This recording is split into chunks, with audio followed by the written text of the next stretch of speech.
stuff down on. And what we find out is that we give out a lot of information even in one session, and that a lot of owners call us back and they're still confused about what we had said, right? Or the proper way to do something. And I realized then, I said, you know what, it would be nice if someone was actually writing that down. They wouldn't have to, there would be no confusion. Yeah. So one of the things that I'll first talk about as you're doing this is that one of the things that we do stress is proper socializing the dog. And the first thing we do about socializing the dog properly is not letting them walk on anybody's lawn. Okay? We don't let them pee, like you see. So you can let them go now. But so as dog owners, what you're going to do as a responsible dog owner is that you would only let him use this strip right here to defecate or poop or pee on. Right. Okay? Anybody's lawn is their private lawn, so you wouldn't want, if you had a lawn, you wouldn't want guys just coming up and pissing on your lawn. Right. So a lot of dog owners think that it's okay because, hey, we're just peeing. And when I give them this information, they're kind of like, whoa, you're kind of right, but I really didn't think about it. Right. That if we're really going to respect our neighborhood and the people around us, I don't let my dog pee on your lawn. I don't let my dog poop on your lawn. Okay. And we say this is actually the dog's basic. Lane. Yeah. This is the dog's lane. This is the dog's bathroom area right here. On one side or the other, it's a lot of rubbish. That comes from field training. AKC was born and bred from sportsmen, and so guys carry their guns on their right side, yeah. Field their dogs on their left. So all field training started with that. And so it's permeated sort of the business. A lot of, there's a lot of people that'll tell you, oh yeah, you got to heel the dog on this side. That's yeah. It's also kind of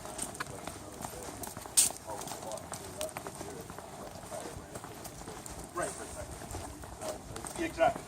Yeah.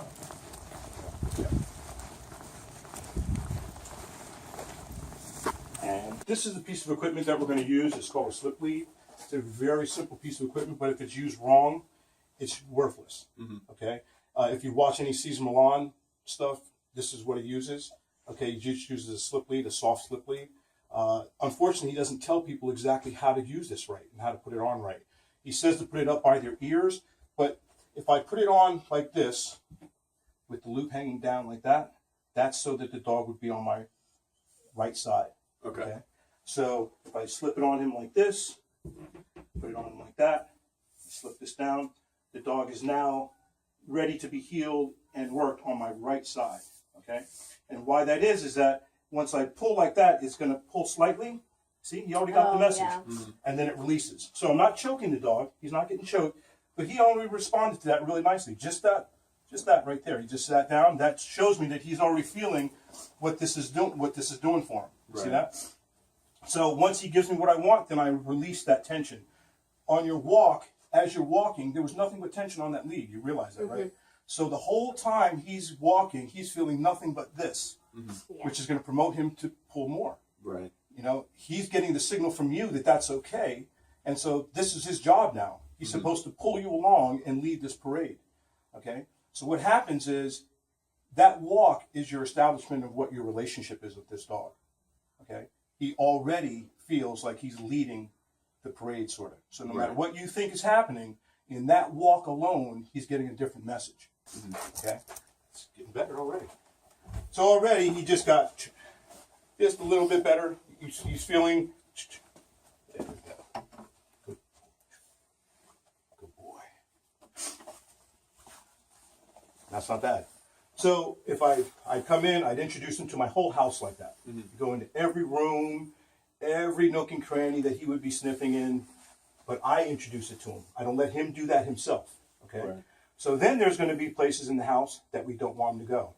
Okay. So there might be a room that you don't want him to go in. We don't let our dog go past this line in the kitchen, so he can't go behind the island in the kitchen. Doesn't belong. He doesn't need to be back there. So we don't let him back there. So then what we do, and this comes after a few days, we would show him what we call border training. And what I do is I would say, I bring him up to this room. If you've already been in there, I bring him up to this room and I go, no. I just give him a little bump on the chest like that. So he already got that. Now I can tell he's pretty sensitive. We're not hitting him. we're just giving him a firm bump on the head. Anything that we do, we're not imparting with any kind of anger or anything. Mm-hmm. We're just saying, this is where I don't want you to go. So now when I go like that, wow. See that? He's already not going in there. See that? Just like that. Mm-hmm.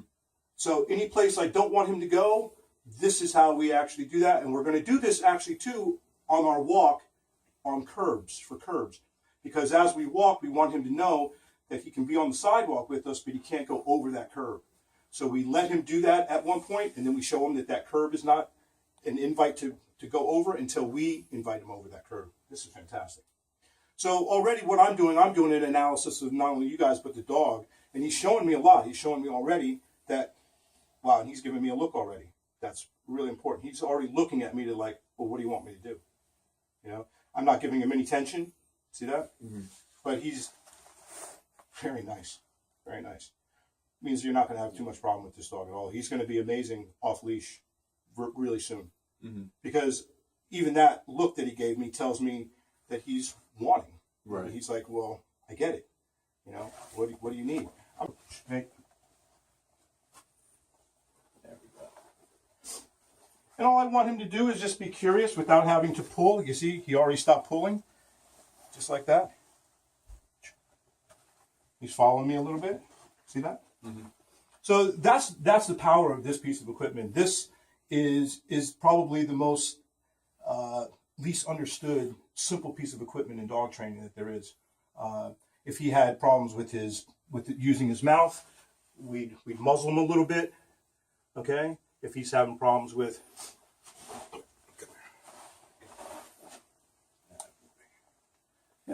so I can tell how sensitive he is. He's already showing me that, did you see that little back away a little bit? Good boy.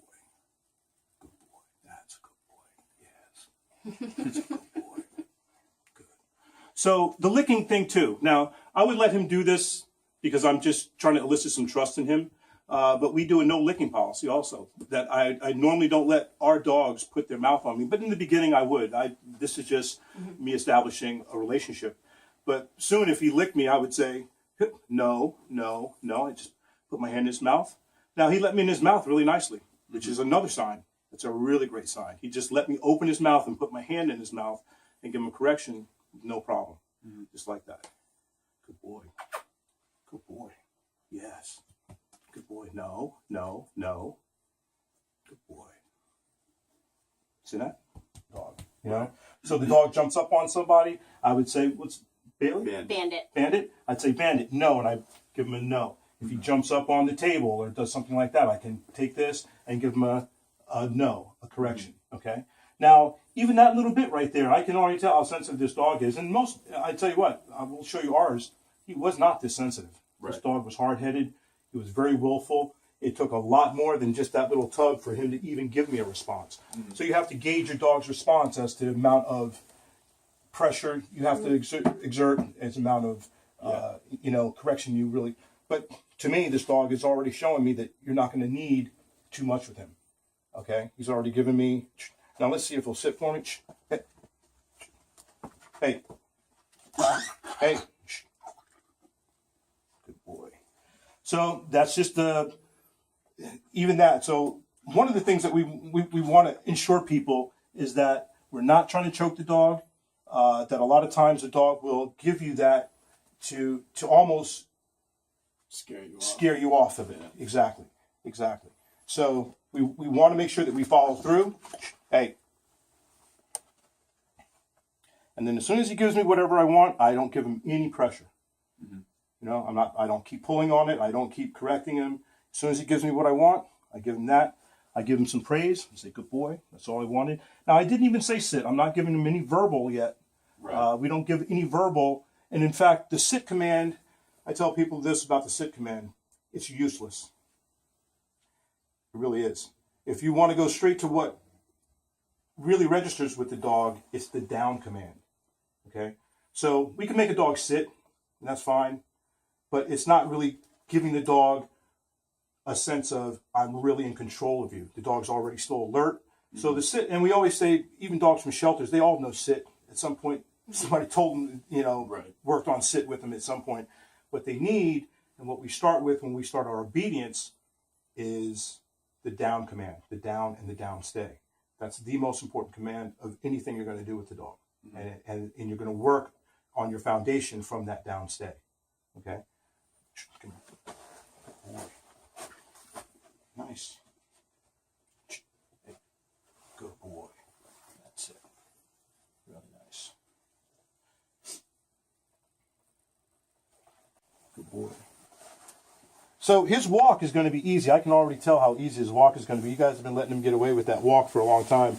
But he's going to be, you're going to be amazed at how simple this is going to be. Yeah. You know? I've tried correcting it with the other leash, but it's just like, Doesn't work. Doesn't work. Well, the reason why is the flat collar, this flat collar, doesn't really do anything. is not giving him any kind of signal. Right. And what happens is it still winds up being around a large muscle group, and it just makes him feel like he should pull more. Mm-hmm. You know, so what I do is I control just his nose and his neck. And I tell people also that if you do this, if you put your hand like that, really up on your neck and try to press in, you're not going to choke yourself. Right. But if you go like this, put your hand down here right on your Adam's apple Right. and go like that, you get choked. It's a lot different. So it's a lot different. Yeah. And so that is the same thing that's happening with that piece right there. Mm-hmm. Okay? So let's go out this way. Yeah, he doesn't really. So one of the things that would happen is we're going to have to bring him around a lot more noise. You know? Yeah. To start to build his confidence around noise. Very, very good. But already you can see he's not pulling on my leash. Right. He's already walking exactly like I want to. He's following me at this point. See that?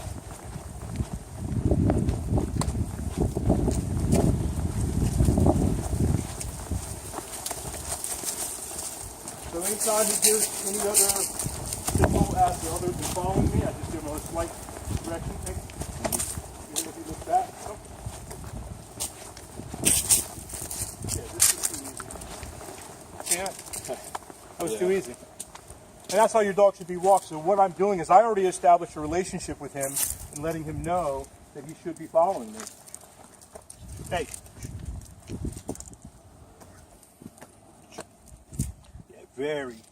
So this is another thing that can actually lead to aggression. If I find a dog is this insecure, that insecurity will lead to aggression from the dog. He will then start to feel like anything approaching him is going to be bad. Okay, and so his only recourse is to lash out. Have that bow in the lead right there. Relax your arm. Relax. Relax, just like you're walking. Yep. There you go. Correct him. So watch this, guys. So here's my correction when he does get out in front of me. One of the things I want to do is I don't want to pull back because that's going to actually promote him to move forward again. Right. Okay? It's almost like a rubber band. Like you pull like this, you let it go, the dog's going to go. So what I do is my correction is a sideways correction. If he gets ahead of me, I just pull sideways like that. And he gives me a look. If he gets ahead of me, hey. Yeah, just pull to the side and cross him like that. There we go. So what I'm looking for is this. My arm is relaxed. I got that bend in the lead right there. He's basically just following me. Gets ahead of me, I get on this. And so one of the things that we're going to do too is I want to show you this, that is the walk is about the walk. It's not about him smelling or exploring. The walk is really for you to establish that you're leading him, and walk is really for your benefit. Right. So that you're establishing this sort of leadership relationship with the dog. The exercise is where he gets a chance to now sniff and do all the stuff that you think he should be doing on the walk. There's going to be a difference between the dog now moving over to do his business and to just sniff. Yeah, you can kind of. Yeah, you're going to feel that. You have it's a different sort of tug. The other thing too is that what we want to do is that when we're on the walk and he gives us that little tug, we do a go pee and go poop. So if he's peeing, I say go pee, go pee, go pee. If he's pooping, I say go poop, go poop. Right. You can use whatever word you want. If you do that on a regular basis, you can actually elicit that in your dog whenever you want. So like if you're on vacation and you're in the car, we can let the dog out and just say go pee, boom, go pee, just like that. I can make I can make our dog poop just by saying go poop a few times. It's just, if it's around the time he should and we know what his schedule is, boom, he'll go poop right there. You know, and that's just a matter of you just saying that over and over again. And then once they do it, you give them the praise. Good boy, good poop. You know, whatever it is. Right. All right. Here you go. You're gonna be on the other side. He's on your right side. Okay. Yep.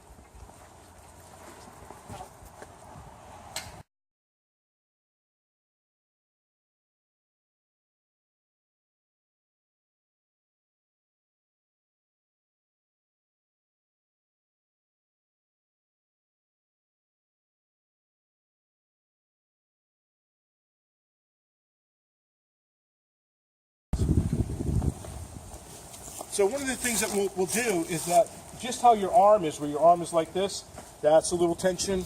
So what I want to have happen, I want the dog to feel like I'm relaxed, just walking like this. The dog stays right there. This is why we like this, is that this is going to help us understand if we're actually using the lead right. If this thing is hanging like it was while I was walking him, then we're doing it right. If this thing is up like this, then that's a little bit too much tension. Right. See that? Good boy. Good boy. So he's actually responding to the pull up and the sit down really nicely. I just pull up on the leash, and he sits down. Really nice. So I could add, once I do that, I could add a sit to that command. I could just say sit and add a sit to that command because he's already doing it without me saying anything. Okay.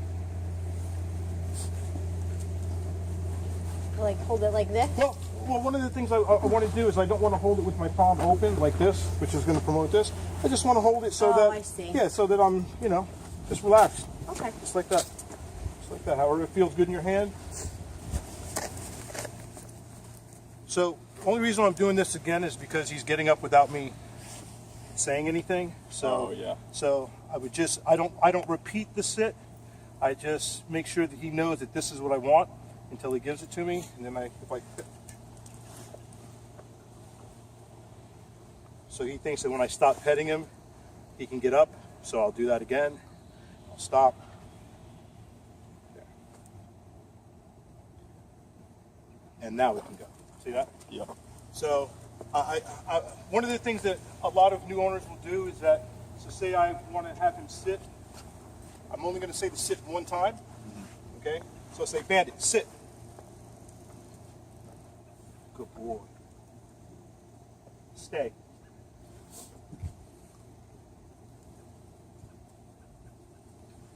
Okay, come. There's going to be the exercise for you guys. It's going to be confidence building. Right. And that means that you're going to have to start bringing him around a lot of other dogs, a lot of other sounds, a lot of things that as soon as you see him, reel away from something or shy away from something, we're going to bring him right back into that environment again. Yep. So if we pass something, there used to be guys using a generator up here. When we first got Pete, he shied away from that generator. He didn't want to walk near it. He just walked past that thing that whole day. All day, came back around it, boom. By the next day, we walked past it, no problem, no problem. But if I avoid that situation, then he's always going to have that. And so then we get on the train, all of a sudden now loud noises don't seem to bother him, Right. As much. The car door slamming or the motorcycle now doesn't bother him so much. So all that stuff layers on other things, James, why don't you take? Okay. Where you want to go. So you see, he does a classic thing where he puts the leash in both hands, and that's fine. Except that really what happens is it makes you feel like you got more control if you don't like that. Exactly what tension. There you go.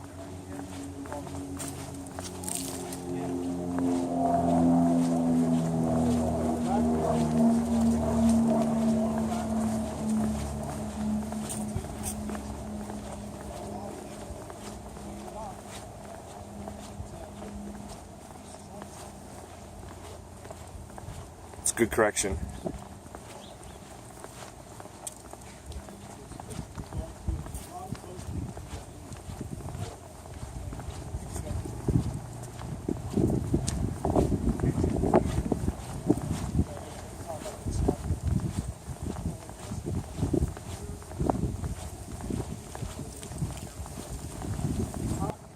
Here's the dog.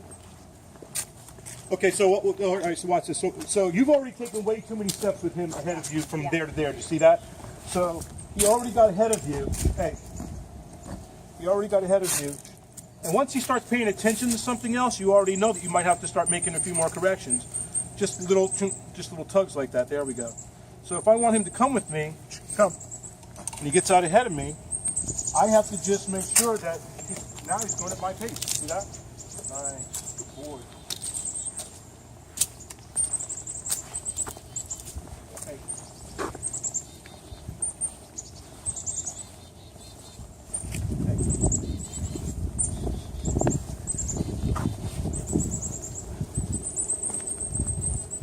See that?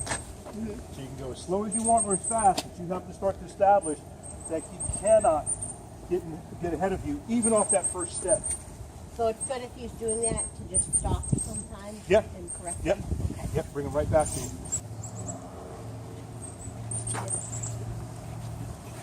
That's better.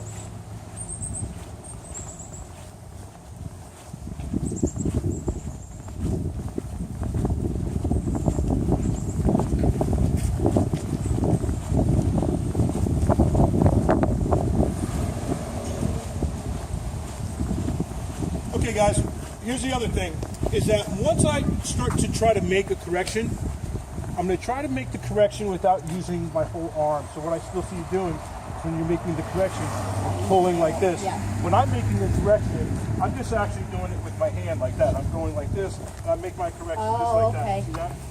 Yeah. So I didn't pull up to make that correction. All I did was make my correction by tweaking the lead a little bit with my hand. I didn't pull up like this.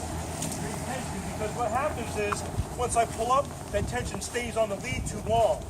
See, so when I make my correction like that, and then it relaxes. He's a sensitive boy. He really is responding well to even the slightest little correction I'm giving him.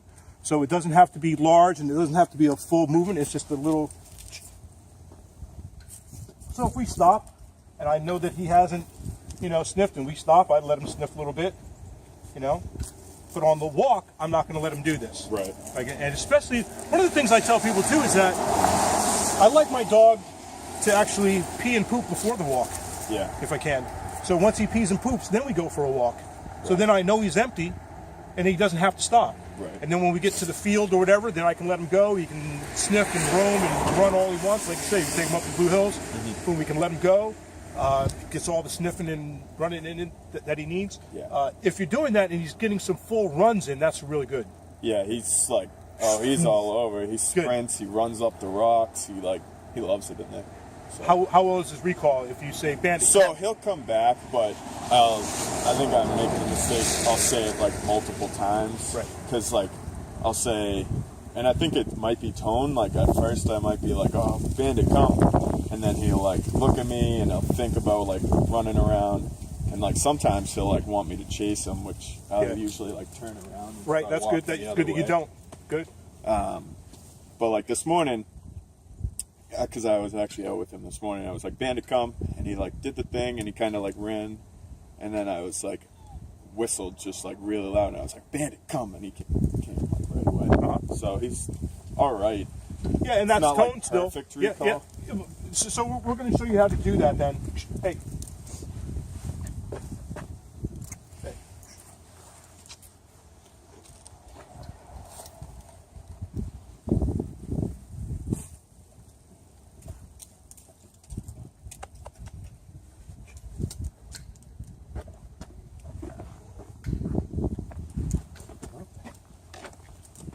So this is just follow through. I mean, this is not me doing anything but saying that even in this situation, I'm not going to let him get away with that. Mm-hmm. I just keep following through. If I'm consistent, then we know that we're going to get the same thing out of the dog.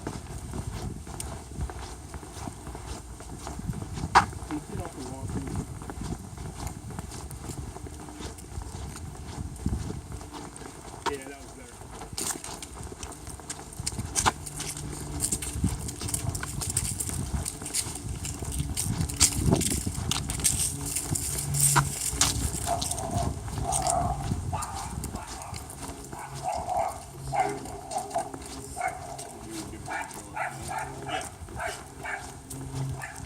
That was very nice, Samantha. See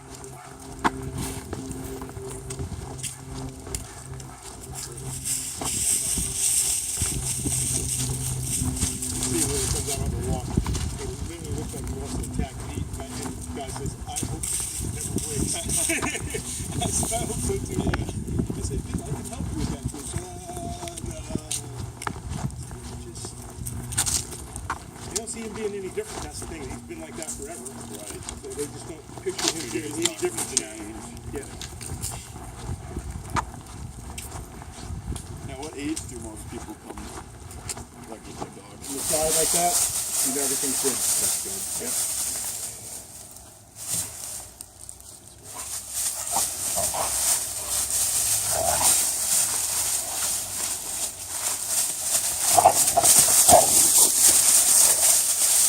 See that?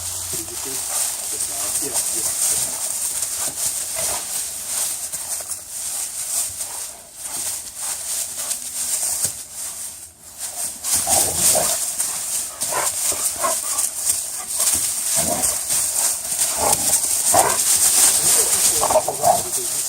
The dog's meat almost more than anything.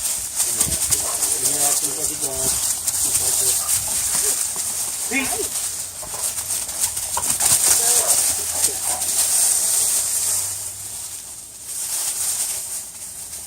Now, you see in this situation, a lot of times what we would do is we would take the this long lead off. So it's not tripping on it? Yeah, so they're not getting tangled. Right.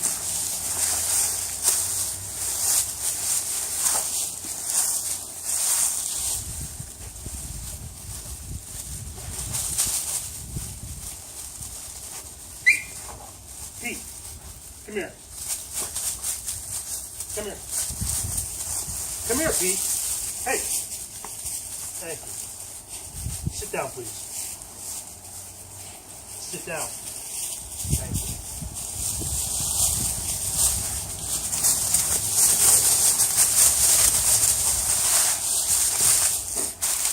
Yeah, he's the hardest dog we ever had, or I've ever had. I can't dog. Hardest dog I ever had to train. Extremely willful.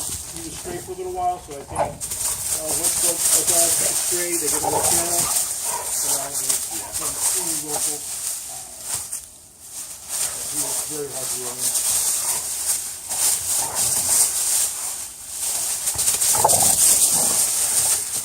Happy with him time. He was really terrible with his mouth with other dogs.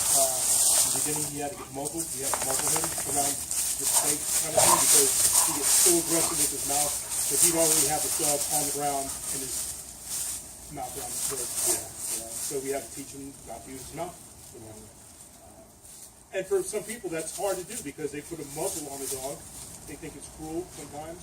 Or they think, hey, it makes my dog look too intimidating. It makes my dog look too mean. Right. You know? And so they refuse to go through that. So Pete's not going to let him do it too long, but I would whistle no and then bring him off of it.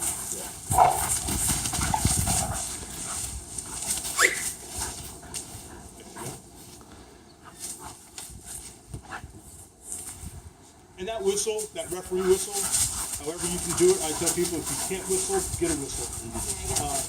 Yeah, you got to get a whistle because it's one of those things that will stop a dog.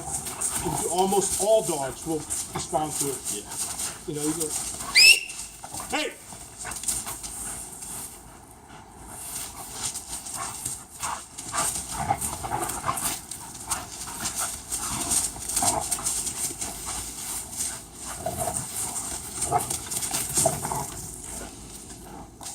And then they go silent. Yeah.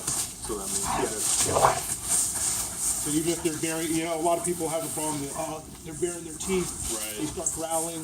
They get very nervous about it. And I said, all you have to do is then see their posture. You see he's going at his neck right there. That's fine.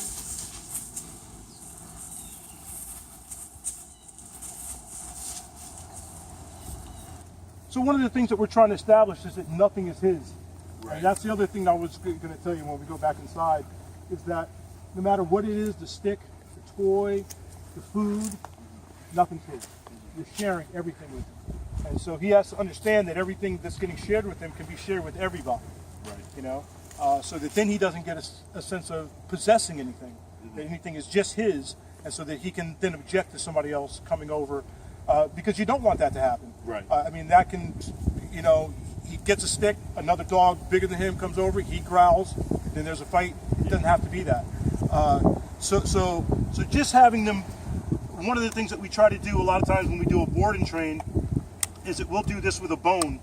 We make them share a bone while I'm holding it. Mm-hmm. Okay?